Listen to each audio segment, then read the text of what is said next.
আসসালামু আলাইকুম এভরিওয়ান। আলোর বাঁধন গল্পের 59 নাম্বার পার্ট। তোর বেশি কথা না বলে চলুন গল্প শুরু করে দেই। আলো চমকে উঠল। উল্টো থেকে ঘুরে দ্রুত হাতে দরজা খুলতে চাইলে তার হাতে চেপে ধরল আধার এবং অন্য হাতে জায়গা হলো তার কোমরে। উন্মুক্ত ঘাড়ে নরম ঠোঁটের স্পর্শ পেয়ে আলোর শরীর কাঁপল। সে দু হাতে পরনের জামা খামচে ধরে চোখ বুজে নিল। আধার মেয়েটাকে নিজের দিকে ঘুরিয়ে নিয়ে গ্রেমবাদেশ মুখ ডুবিয়ে চুমু খেতে খেতে ফিসফিসিয়ে বলল, তুমি না ঘুমিয়েছিলে? আর তোমার তো ভাল্লুকের মতো ঘুম, তাহলে এত তাড়াতাড়ি ঘুম ভাঙলো কি করে? আলো শ্বাস প্রশ্বাস ভারী হয়ে এসেছে। সে ঘন ঘন শ্বাস নিতে নিতে বলল, ছাড়ুন, আমি বোনের কাছে যাব। যাবে তো, তবে কাল। এই কথা বলে অর্ধাঙ্গিনীকে পাচা কুলে তুলে নিয়ে বিছানার দিকে যেতে পুনরায় হিসালো। তুমি নিচ থেকে এলেও এখন আমার ইচ্ছেতে যাবে জান। পিঠের নিচে নরম বিছানার স্পর্শ পেয়ে আলো চোখ পিটপিট করে বলল, আমি যাব না বাপের বাড়িতে। আধা ঠোঁট প্রসারিত করে হাসলো।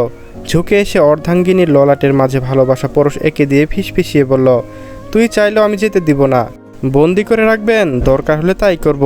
আমি কিন্তু মামলা দিব আপনার নামে। আধার বলল, নো প্রবলেম জান। বউকে নিজের কাছে রাখার জন্য যদি জেলে যেতে হয় সেটাই মঞ্জুর। আলো মনে মনে হেসে ঘাড় কাত করে বলল, আমি আপনার উপরে রেগে আছি। আধার নিঃশব্দে মেয়েটার উন্মুক্ত গলার ভাঁজে মুখ ডুবিয়ে বলল, আই নো, আর এটার জন্য তুমি এখন ঘুমাবেন নাটক করছিলে সেটাও জানি। একটু থেমে পুনরায় আওড়ালো, আমার হৃদয় জুড়ে শুধু একমাত্র নারীর বসবাস, আর সেটা হচ্ছে তুমি, শুধুই তুমি। এর বাইরে আমি অন্য কাউকে ভাবতেও পারি না। যেখানে তোমাতেই আমার সুখ শান্তি এভরিথিং, সেখানে অন্য কোনো নারীকে আমার প্রয়োজন নেই। তুমি আমার মানসিক শান্তি আর মন পিঞ্জিরা ছোটরি দুষ্টু পাখি। এক জীবনে তোমাকে ছাড়া আমার আর কিছুই চাই না, কিছুই না।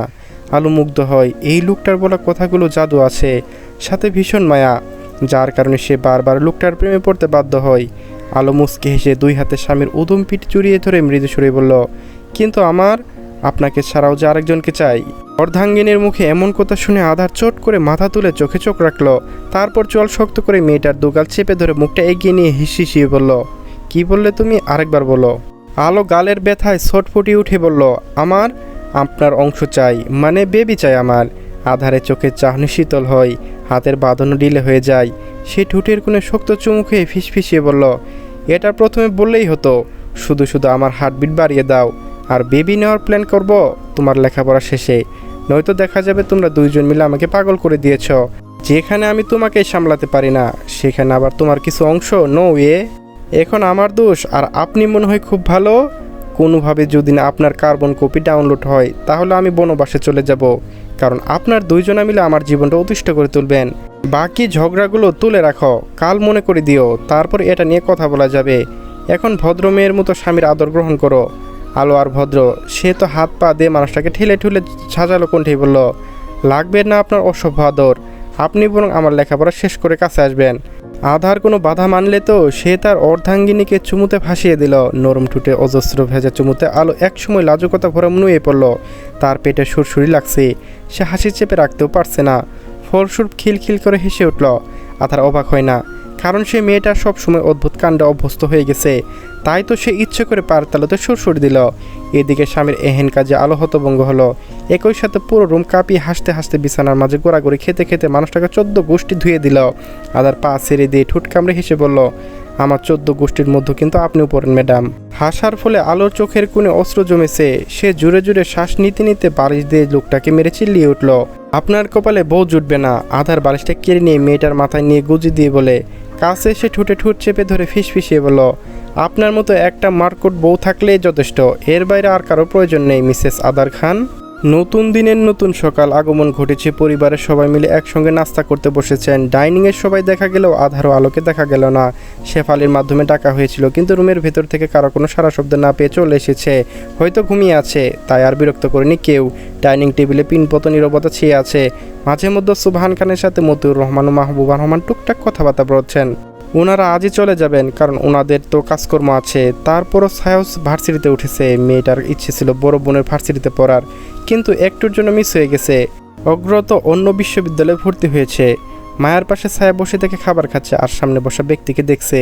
লোকটা মাথা নিচু করে চুপচাপ নাস্তা করছে, একবারের জন্য মুখ তুলে কোনো দিকে তাকায়নি। শুধু রাত ভাইয়ের সাথে একটু কথা বলেছিল। তারপর থেকে মুখে কুলু পেটে বসে আছে। মৃন্ময় পানি খেয়ে সবজি নিতে চাইল। সে হাত বাড়ানোর আগে কেউ একজন পাত্রটা এগিয়ে দিল তার সামনে। মৃন্ময় মাথা তুলে সামনে তাকায়। একজোড়া মায়াবী চোখের সাথে দৃষ্টি বিনিময় হতেই সে নজর সরিয়ে নিল। এই পুচকে মেয়েটা বুঝলো কিভাবে সে সবজি নিতে চাচ্ছে নাকি মন পড়তে পারে। মৃন্ময় আবার মেয়েটার দিকে তাকায়। গতকাল তার সাথে অনেক গল্প করেছে। মেয়েটা কবে থেকে তাকে চেনে, কবে ফ্যান হয়েছে, কবিতার গানে আসক্ত হয়েছে, ইত্যাদি ইত্যাদি সব কিছু বলেছে। আর সে এই প্রথম মনে হয় বোন ব্যতীত এই মেয়েটার সাথে বসে ঘন্টার বড় ঘন্টা কথা বকাবকি শুনেছে। এই মেয়েটা এত কথা বলতে পারে, উফ, একদম নিজে বড় বোনের মতো হয়েছে। প্রথম সাক্ষাৎ এই তাকে কোনো মেয়ে এইভাবে ধুয়েছে, তাও তারই বন্ধুর বউ ওরফে ভাবি যান। সে বুঝে গেছে এরা দুই বোন ভীষণ সাংঘাতিক। নাস্তা করা শেষ হতেই আদার সিঁড়ি বেয়ে আস্তে ধীরে নেমে এলো। আলিয়া রহমান মেয়েকে দেখতে না পেয়ে কপাল কুঁচকালেন। তার মানে তার মেয়েটা এখানেও দেরি করে ঘুম থেকে ওঠে। মেয়েটা আস্ত একটা অলস, সাথে ঘুম পাতরও। আধার চুপচাপ এসে নাস্তা করতে লাগলো। মাংসের ঝোল ঠোঁটের কোণে একটু লাগতে জ্বলে উঠল। সে টিস্যু দিয়ে কেটে যা রক্তিম ঠোঁট মুছে নিল। পাজি মেয়েটা ইচ্ছে করে কামড় দিয়েছে, আর একটু হলে তার গালেও লাভ বাইট দিত। ভাগ্যিস আগে মেয়েটাকে পরিকল্পনা বুঝতে পেরে সক্ষম হয়েছিল, নয়তো আসার কাউকে মুখ দেখাতে পারতো না, মাস্ক পরে থাকতে হতো। তাহমিনা খান চেয়েছিলেন কিছু বলতে, কিন্তু বলতে পারলেন না বড় ছেলে কঠিন চেহারা লক্ষ্য করে। ছেলেটা ভীষণ রেগে আছে তার উপর, এবং এই রাগ করে থাকাটাও একদম স্বাভাবিক। তিনি না বুঝলেও একটু বেশি বাড়াবাড়ি করে ফেলেছেন। তাই তো আর কোনো রকম অশান্তি করেননি, কারণ তিনি চান না এই বাড়ি থেকে আধার চলে যাক। নিজের স্বার্থের জন্য হলো ওনার বড় ছেলে এই বাড়িতে থাকাটা জরুরি, নয়তো এত এত সুখ বিলাসিতা কীভাবে পাবেন। ছেলেটা চলে গেলে কি তাদের খরচ বহন করবে? তখন নিজের সংসার নিয়ে ব্যস্ত থাকবে, তাদেরকে দেখার আর সময় হবে না। তাই আপাতত পরিবেশ শান্ত রাখতে হবে, নয়তো তীরে এসে সব ডুবে যাবে। এটাকে বাপের বাড়ি পেয়েছ যে দুপুর পর্যন্ত পরে পরে ঘুমাবে? তোমার শাশুড়ি সকাল থেকে একা সব দিক দেখছেন, আর তুমি বাড়ির বড় বউ হয়ে কিনা ঘুমাচ্ছ? এই শিক্ষা দিয়েছি তোমাকে? আলো থতমত মুখে মায়ের রাগান্বিত চেহারা দিকে তাকিয়ে আছে। সে মাত্র ঘুম থেকে উঠে গোসল নিয়ে বাইরে এসেছিল। তখনই আলিয়া রহমান তার সামনে হাজির হন, আর মেয়েটাকে কিছু কথা শোনায়, কারণ তিনি চান না অন্য কেউ ওনার মেয়েকে কথা শোনানোর সুযোগ পাক। হাজার হোক এটা তার শ্বশুর বাড়ি, বউয়ের দায়িত্ব পালন করতেই হবে, যেখানে আজ বাড়ি ভর্তি মেহমান। আর সেখানে মেয়েটা ঘুম থেকে উঠল দুপুরবেলায়। কে কি ভাবছে কে জানে। এখনও খাম্বার মতো দাঁড়িয়ে আছো কেন? নিচে গিয়ে শাশুড়িকে সাহায্য করো। আলো ঠোঁট উল্টে কিছু বলতে যাবে, তখনই পিছনে ভেসে এলো কিছু বাক্য। আপনার মেয়েকে কাজের মেয়ে হিসেবে নিয়ে আসিনি মা, ও বাড়ি বড় বউ হওয়ার আগে আমার বউ। এটা তার শ্বশুর বাড়ি বলে এই না যে নিজের সুখ শান্তি ঘুম ইচ্ছা অনিচ্ছা চাওয়া পাওয়া স্বাধীনতা বিসর্জন দিবে। অন্তত আমি বেঁচে থাকাকালীন তো হতে দিব না। কাজ করার জন্য লোক রয়েছে, দরকার হলে আরও একজন লোক রাখবো। এই খানবাড়ি শুধু তার না, আমার নয়, আপনার বড় মেয়েরও। ও যেভাবে থাকতে পছন্দ করে সেইভাবে এখানে থাকবে। আর আপনার মেয়ে নিজের দায়িত্ব ভালোভাবে পালন করে। আপনাদের ওখানে থাকাকালীন যেটা করেনি তার সবটাই এখানে এসে করেছে। বলতে পারেন আমার বউ সব দিক থেকে একদম পারফেক্ট। ছেলেটার কথা শুনে আলিয়া রহমান মুগ্ধ হলেন। তিনি তো বড় মেয়ের জন্য এমন একজনকে চেয়েছিলেন, যে মানুষ তার মেয়েটাকে পাশে থাকবে, তাকে বুঝবে এবং সমস্ত পাগলামি সহ্য করবে, কারণ তিনি তার মেয়েকে ভালো করে চেনেন মেয়েটা কেমন। আলিয়া রহমান একগাল হেসে ছেলেটার সামনে এসে শান্ত গলায় বলল, আমার মেয়ে ভাগ্যবতী, তোমার মতো একজনকে স্বামী হিসেবে পেয়েছে। আপনার মেয়ে নয় মা, বলুন আমি ভাগ্যবান যে কিনা আপনার বড় মেয়েকে পেয়েছি। আলিয়া রহমান হাসলেন। ছেলেটার মাথায় হাত বুলিয়ে দিতে দিতে বললেন, অনেক সুখী হও বাবা, আর আমার মেয়েটার পাশে সারা জীবন থেকেও। ইনশাআল্লাহ মা, আপনার মেয়ে চাইলে ওকে কখনো ছাড়বো না, আপনি নিশ্চিন্ত থাকতে পারেন। আলিয়া রহমান হেসে সেখান থেকে চলে গেলেন। তখন আলো এসে দুহাতে স্বামীর গলা জড়িয়ে ধরে বলল, ভালোই তো শাশুড়িকে পটাতে পারেন দেখছি। আধার মেয়েটাকে কোমর চেপে ধরে আরও ঘনিষ্ঠ করে বিছানায় ফিসফিসিয়ে বলল, আপনার মা শুরু থেকে আমার সাথে ছিল, ওনাকে আলাদা করে আর পটাতে হয়নি। আলো কিছু না বলে মানুষটাকে কেটে যাওয়া ঠোঁটের দিকে তাকায়, তারপর আস্তে করে বৃদ্ধাঙ্গুল দিয়ে ঠোঁট স্পর্শ করলো। ব্যথা? একটু না। তাহলে আরেকটু দেই। আধার এক ফু উঁচিয়ে জিজ্ঞেস করলো, তুমি এই কামড়াকামড়ি ছাড়া আর কিছু করতে পারো না? আলো হেসে স্বামীর নাকের সাথে নাক ঘষাঘষি করে বলল, না, আমার সাথে থাকতে হলে কামড় খেতে হবে মিস্টার। আদার বাঁকা হেসে বলল, আর আমার কাছে থাকতে হলে আপনাকে প্রতিদিন কষ্ট সহ্য করতে হবে মিসেস খান। আলো স্বামী লাল হয়ে ওঠা ঠোঁটে চুমু খেয়ে চোখে চোখ রেখে শান্ত গলায় বলল, সকল কষ্ট মঞ্জুর, তবু দিন শেষেই আপনিটাকে চাই। ধীরে ধীরে সময় অতিবাহিত হয়ে যায়। রহমান পরিবারের সবাই বিদায় নিয়ে বিকেলের দিকে বেরিয়ে পড়েছে। এখন মিন্ময় ও মীরা সবার থেকে বিদায় নিল। আই হোপ অতীত ভুলে নিজের জীবনকে আরেকটু সুযোগ দিবি। মীরা গাড়িতে বসেছে আর মিন্ময় বাইরে দাঁড়িয়ে আদার সাথে কথা বলছিল। বন্ধুর কথা শুনে মৃন্ময় চাবির রিং আঙ্গুলে ঘোরাতে ঘোরাতে বলল, single life is the best life.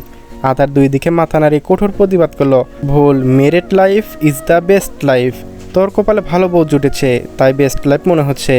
Negative কেউ জুটলে বুঝতেই বিয়ের আসল মজা। তুই মুভ অন করবি কিনা সেটা বল। তোর শ্যামা পাখির মতো কাউকে পেলে ভেবে দেখব। আদার কিছু একটা ভেবে মনে বলল, একজন আছে। মিনময় কপাল কুঁচকে জানতে চাইল কে। আদার কিছু বলতে যাবে তখনই সেখানে রাত এসে উপস্থিত হয়। ভাইকে দেখে আর কিছু বলল না। রাত মিনময়ের সাথে টুকটাক কথা বলল। একসময় মিনময় ও মিয়া তাদের থেকে বিদায় নিয়ে চলে যায়। কেটেছে মাসের পর মাস। এই 3 মাসে বদলেছে অনেক কিছু। আধার আর আলোর সম্পর্ক আগের থেকে গভীর হয়েছে।